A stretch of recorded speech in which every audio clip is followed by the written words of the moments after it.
Chers amis, bonjour et bienvenue dans Épiscorama avec Monseigneur François Touvet, évêque de Châlons. Monseigneur, bonjour. Bonjour Florent et bonjour à tous. Eh bien, Monseigneur, au terme de cette année si compliquée, si difficile, nous sommes dans l'octave de la Nativité.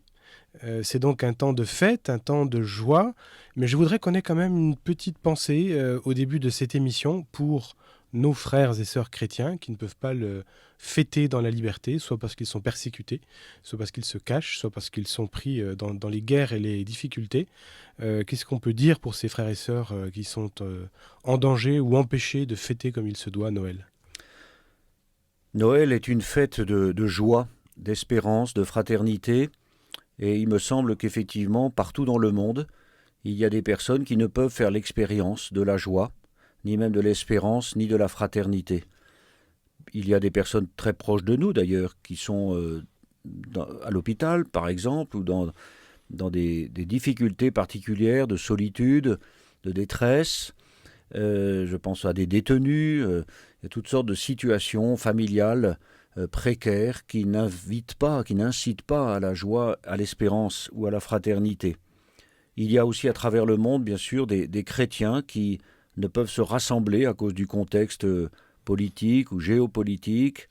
Et il est important qu'au moment où nous-mêmes nous rassemblons dans nos églises pour célébrer la naissance de Dieu parmi les hommes, que nous ayons une pensée, une prière pour tous ceux qui ne peuvent se rassembler ainsi, mais qui dans leur cœur cherchent à accueillir la présence de Dieu. Alors Noël est un peu particulier cette année en France parce que voilà les conditions sanitaires, on ne va pas s'étendre là-dessus, mais est-ce que c'est pas aussi l'occasion, le fait de vivre un certain nombre de limites ou de limitations ou de privations, de revenir à l'essentiel de ce qu'est vraiment Noël? Mais je le crois tout à fait.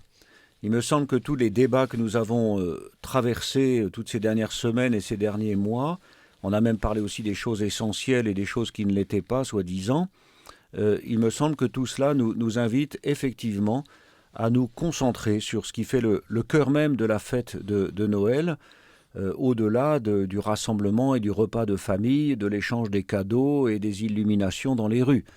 C'est vraiment la naissance de Dieu parmi les hommes, c'est une grande fête des chrétiens, c'est un grand mystère de la foi chrétienne, l'incarnation de Dieu. Dieu se fait homme, quelque chose d'inconcevable pour l'intelligence, bien sûr, mais que nous croyons parce que ce mystère nous a été révélé. Et donc, revenir à l'essentiel, c'est vraiment entrer dans ce grand mystère par le climat de recueillement, par la sainteté que nous pouvons aussi partager et célébrer dans les liturgies avec toute l'Église, et pourquoi pas aussi un peu dans le cadre familial, par ce climat de prière et d'accueil de l'Évangile, la bonne nouvelle du salut, Dieu qui vient nous visiter. Donc, effectivement, le fait que beaucoup d'activités ne soient pas possibles, il y a des personnes qui souffrent terriblement de voir, bien sûr, que leur cinéma, leur théâtre ne peuvent développer leur activité, mais ces contraintes, les contraintes aussi de rassemblement en grand nombre, eh bien, permettent peut-être, cette année, d'offrir à chacun l'opportunité, la grâce, je dirais, d'entrer un petit peu plus profondément dans ce grand mystère de la présence de Dieu au milieu de nous.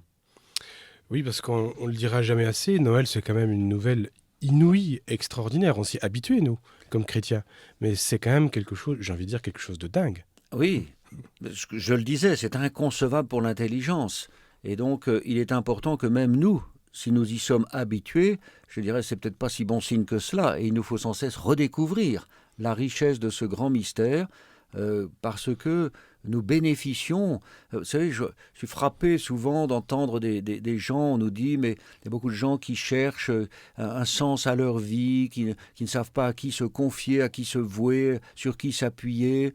Eh bien, nous, chrétiens, nous avons reçu ce trésor de la foi, et devant la crèche, nous pouvons nous émerveiller devant cette visite de Dieu qui vient vraiment épouser notre condition humaine. Il est le créateur, il est notre créateur, et pourtant il vient épouser la condition de ces créatures pour que nous puissions nous-mêmes entrer dans sa vie divine. Je voudrais citer une très belle phrase de saint Irénée, d'ailleurs au moment où nous venons le diocèse de Lyon vient d'accueillir son nouvel archevêque, je crois que c'est un beau signe, saint Irénée qui écrivait « C'est le Verbe de Dieu qui a habité dans l'homme et qui s'est fait fils de l'homme pour habituer l'homme à recevoir Dieu et habituer Dieu à habiter en l'homme.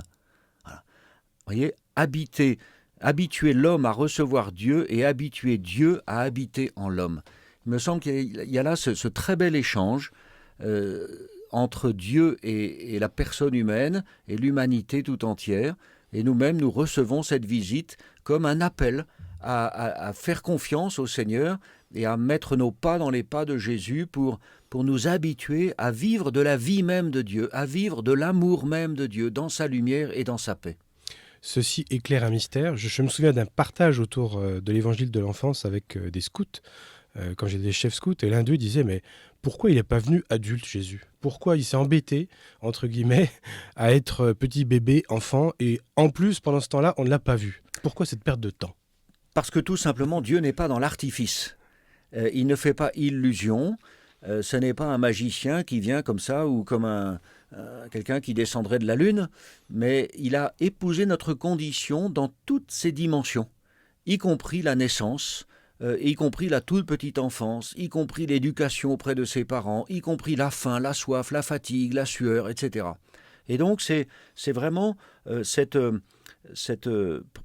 considération de la présence du Seigneur dans tout ce qui fait notre vie, qui nous permet de comprendre que Dieu nous a rejoints les uns et les autres. Quelles que soient les conditions de notre existence, Dieu nous rejoint, Dieu est avec nous, Dieu porte nos fardeaux, Dieu pleure avec nous, Dieu souffre avec nous, Dieu a faim avec nous, et il nous invite à nous associer à lui, à entrer dans le cœur de son mystère pour, avec lui, dépasser les épreuves de cette vie et construire son royaume sur terre et bien sûr pouvoir communier avec lui dans l'éternité. Parfois, quand on est enfant ou surtout adolescent, on en a un peu marre, on se dit vivement que je sois grand. Ça veut dire que dans ce temps de l'enfance, de la petite enfance, de l'enfance, de la préadolescence, de l'adolescence, quelles leçons les jeunes peuvent tirer de Jésus enfant, Jésus jeune qui a vécu ce qu'ils vivent en ce moment? Alors déjà, le cœur d'un enfant est un cœur qui accueille. C'est pas un esprit prétentieux qui pense avoir fait le tour de toutes les questions. L'enfant, avec une certaine naïveté quelquefois, est celui qui accueille, qui reçoit ce qui lui est donné par ses parents. Et donc, comme enfants de Dieu, petits-enfants, tous, nous pouvons recevoir de Dieu ce grand mystère. Mais le fait que Dieu soit présent auprès de nous comme un petit enfant nous apprend déjà cette simplicité, nous apprend cette confiance, nous apprend à grandir, à comprendre que nous allons continuer de grandir jour après jour. Dieu nous visite et contempler l'enfant Jésus de la crèche, ce n'est pas admirer un beau bébé avec des petites pommettes roses, mais c'est vraiment accueillir et découvrir qu'en nous, notre cœur est comme celui d'un petit enfant qui reçoit ce grand mystère, incompréhensible encore une fois pour l'intelligence, mais que nous pouvons saisir avec tout l'amour qui a été déposé en nous, que nous pouvons saisir avec le mystère de la foi aussi que nous avons reçu au jour de notre baptême. Donc nous entrons par ce biais de l'enfance, nous-mêmes enfants de Dieu, recevant Dieu enfant au milieu de nous, comprendre la présence du Seigneur qui nous aime et qui nous conduit, qui nous aide à grandir.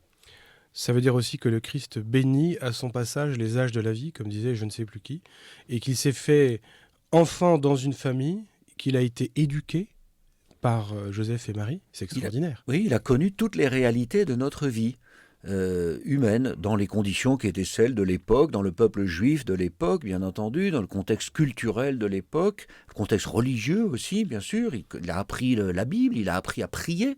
Jésus a appris à prier les psaumes, et d'ailleurs nous pouvons nous-mêmes, lorsque nous reprenons les psaumes, lorsque c'est à la première personne du singulier, nous pouvons les lire comme si c'était Jésus lui-même qui les prononce. Des psaumes de louange, des psaumes d'intercession, des psaumes de cris du malade, de celui qui souffre. Donc nous pouvons ainsi porter la prière du monde entier et en la plaçant dans les paroles mêmes, dans la bouche même de Jésus. Donc Dieu a connu toute notre existence humaine pour que toute notre vie soit sauvée, soit délivrée, soit arrachée au pouvoir du mal et de la mort, et que nous soyons tous transfigurés dans le mystère de la résurrection pour ressembler au Christ Jésus vainqueur. Alors, on ne peut pas ne pas évoquer la figure de Saint Joseph aussi, en ce temps de la Nativité, en cette année Saint Joseph, et son rôle si important. Oui, Saint Joseph, c'est le Père. C'est la figure du Père qu'il est important de découvrir ou de redécouvrir. Nous savons toutes les difficultés qui peuvent survenir lorsque l'on manque de son propre Père. Et le pape François nous le donne pour toute cette année comme une belle figure à découvrir. Souvent, c'est un petit peu Saint Joseph, il n'en est pas dit grand-chose dans l'Évangile, on ne sait pas trop, c'est un peu curieux quand même comme attitude. Mais nous voyons Saint Joseph qui se rend tout aussi disponible que Marie. Lorsque l'ange vient le visiter aussi, il fait son acte de foi et il va être, d'ailleurs nous l'invoquons comme le gardien de l'Église. Cette figure paternelle de protection, de guide, de gardien est importante, je crois, à redécouvrir.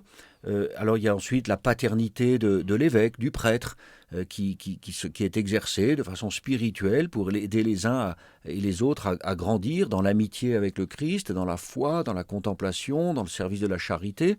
Et puis il y a la paternité à la maison, et puis quelquefois un jeune va s'identifier à une figure paternelle parce qui va le stimuler pour sa croissance personnelle, pour découvrir la vie, pour développer ses propres talents.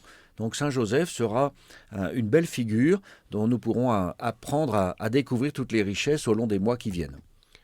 Pour terminer, que souhaitez-vous comme grâce pour notre diocèse en ce temps de la Nativité ?